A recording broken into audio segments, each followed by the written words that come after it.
Kabupaten Malang, dan juga Bapak Wakil Bupati Malang, jajaran TNI Polri yang melaksanakan pengamanan.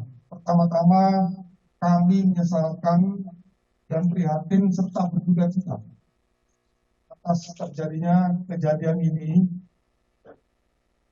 di mana terjadi pertandingan sepak bola antara Arema Dunia dan Persebaya. Polri beserta penyelenggara serta instansi terkait sudah melaksanakan rapat beberapa kali, sehingga pertandingan ini tadi disepakati hanya dihadiri oleh supporter dari Persebaya, sehingga tidak ada supporter dari Persebaya. Sedangkan Persebaya nontonnya melaksanakan obat dari tempat beberapa titik dari Surabaya. Pertandingan hari Sabtu ini berlangsung dari pukul 20.00 sampai 22.00. Dalam prosesnya kemenangan ada di Persebaya 3-2 dengan posisi. Terkait dengan proses pertandingan tidak ada permasalahan.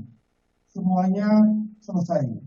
Permasalahan terjadi pada saat telah selesai, terjadi kekecewaan dari para penonton yang melihat tim kesayangannya yang tidak pernah kalah selama 23 tahun bertanding sendiri, tidak pernah kalah, namun pada malam ini mengalami kekalahan. Rasa kekecewaan itulah yang menggerakkan para penonton turun ke tengah lapangan dan berusaha mencari para pemain dan ofisial untuk menanyakan rasa kalah atau melampiaskan.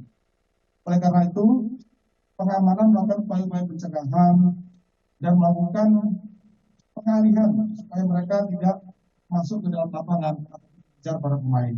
Dalam prosesnya itu, untuk melakukan upaya-upaya pencegahan sampai dilakukan gas air mata, karena sudah lapis, sudah mulai menyerang petugas, sudah merusak mobil, dan akhirnya karena gas air mata mereka pergi keluar ke satu titik, di pintu keluar, yaitu kalau nggak salah pintu 10 ya, atau pintu 12.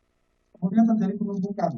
Di dalam proses penumpukan itulah terjadi sesak napas, kekurangan oksigen, yang oleh tim medis dan tim tergabungan ini dilakukan upaya penolongan yang ada di dalam stadion.